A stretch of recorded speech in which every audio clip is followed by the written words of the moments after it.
Assalamualaikum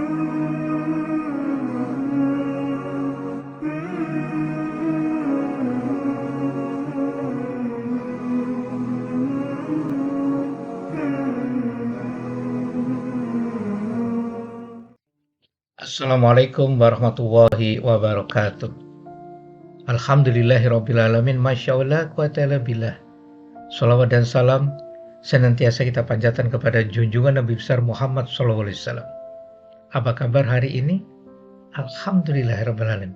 Mudah-mudahan semua yang lihat channel ini dalam kondisi sehat, penuh dengan berkahnya Allah, lancar segala urusannya, dan keluarganya menjadi keluarga yang sakinah mawaddah warahmah, yang diisi dengan insan-insan kamil yang soleh-soleh. Saudaraku yang dimuliakan oleh Allah, tema kita hari ini adalah tentang masalah was-was. Was-was ini adalah menyangkut tentang seseorang atau siapapun di antara kita sebagai ciptaan Allah, hamba ini. Dalam kehidupan sehari-hari banyak kita pernah merasakan itu. Was-was, misalkan lagi enak-enak sholat, lalu berpikir was-was, ini tadi sudah takbir atau belum? Ini sudah rakaat keberapa? Atau lupa surat, ini surat apa yang dibaca, ini dan sebagainya. Itu sekedar pada tatanan was-was di ibadah. Was-was juga bisa terjadi pada siapapun di antara kita, misalkan pada saat kita mau berangkat kemana, mau pergi kemana, itu ada perasaan tidak enak. Rasanya kok gimana. Saudaraku, was-was adalah gangguan dari setan yang ditujukan untuk merusak pikiran dan ibadah seorang muslim. Dalam Al-Quran, Allah SWT telah berfirman di dalam surat An-Nas ayat 4 dan 5, dari kejahatan bisikan setan yang biasa bersembunyi, yang membisikkan ke dalam dada manusia. Jadi was-was ini bisikan-bisikan dari setan agar kita menjadi tidak enak, tidak tenang, pokoknya was-was. Ujung-ujungnya was-was ini diperprasangkan negatif kepada Allah SWT, dan itu dilarang dalam agama. Bisikan ini bisa muncul dalam berbagai bentuk, saudaraku. Keraguan saat wudhu, saat sholat apakah sudah takbir atau tidak, bahkan dalam hal keimanan apakah Allah itu benar-benar ada atau tidak. Ini bahaya kan? Ada dimensi yang kita tidak bisa mengatakan itu, karena memang kita dimensi yang berbeda dengan Allah SWT. Jadi nggak perlu kita akan bahas seperti itu. Semua ini adalah tipu daya setan, saudaraku, agar menjauhkan kita dari ketenangan dan ibadah yang khusyuk. Jadi ciri-ciri was-was bisa jadi sering masa belum sah wudhunya atau sholatnya, meskipun sudah dilakukan dengan benar. Ini bisikan setan, penuh keraguan. Padahal ayat yang lain Allah telah berfirman, jika kalian ragu-ragu, tinggalkan. Artinya sebuah keyakinan itu mengalahkan was-was itu. Keyakinan itu adalah kita connect dengan Allah SWT. Terlalu sering-sering mengulang-ulang ibadah karena takut tidak sah dan sebagainya. Bahkan seandainya ada di antara kita lagi umroh atau haji, misalkan lagi tawaf yang jumlahnya mesti 7 kali, Islam telah mengatur jika kita lupa atau ragu 2 atau 3, maka dipilih 2 yang terkecil. 5 atau 6, 5 dipilih yang terkecil, selesai sudah. Begitu mudahnya agama ini. Saat sa'i itu 7 kali melingkar begitu. Kalau misalkan pada saat itu kita ragu-ragu, ini 4 atau 6, 4. Artinya kita pilih yang paling, dan tidak harus mengulang dari 0, saudaraku. Timbulnya keraguan yang terus-menerus tanpa alasan yang jelas. Hati tidak pernah tenang dalam menjalankan amalan. Ini adalah was-was, dan itu harus hati-hati. Karena setan itu terlalu mencari celah-celah agar umat manusia, ciptaan Allah ini, bisa tergelincir ikut setan. Seperti janji setan pada saat dikeluarkan dari surganya Allah.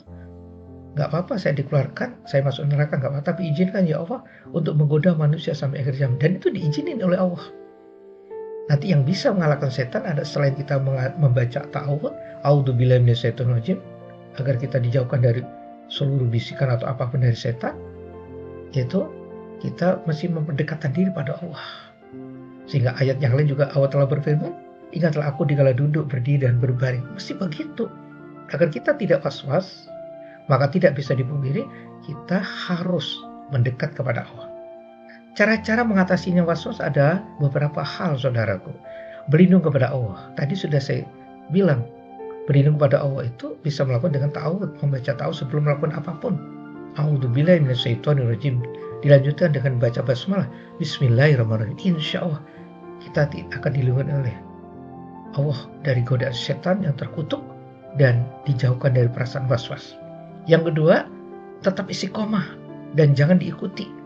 Jangan menuruti golongan untuk mengulang ibadah. Nabi Muhammad SAW telah bersabda di dalam riwayat Bukhari Muslim, jika salah seorang di antara kalian merasa ragu dalam sholatnya, maka hendaklah ia tidak memperdulikannya dan melanjutkan sholatnya. Cukup jelas di sini.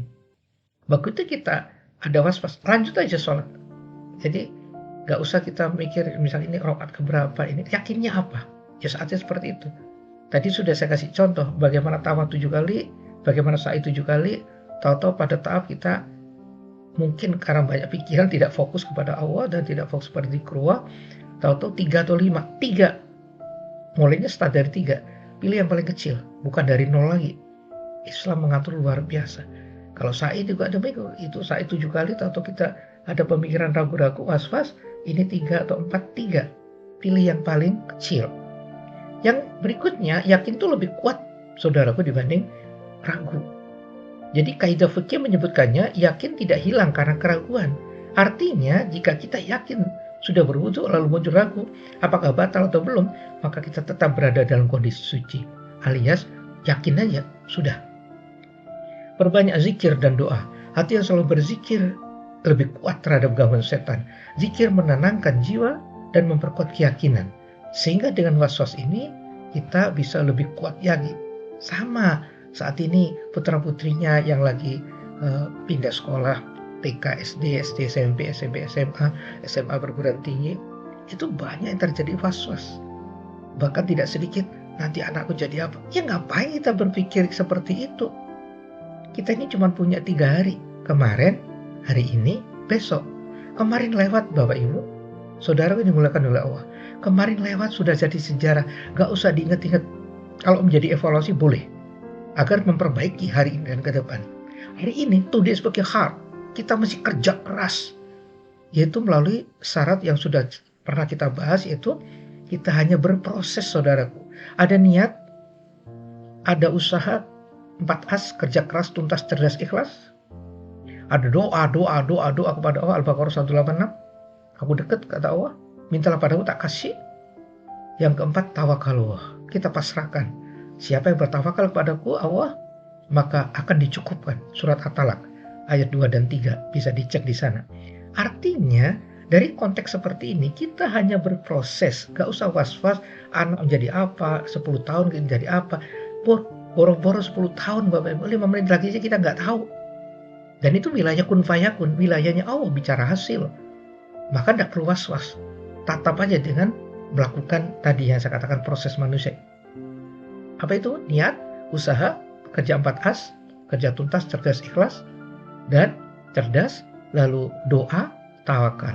Hasil pasrahkan kepada Allah. Inna lillahi wa inna ilaihi raji'un. Semua datang dari Allah, kembalikan kepada Allah. Kalau kita bisa seperti itu, kita enak. Sedangkan tomorrow, besok, gak ada yang tahu.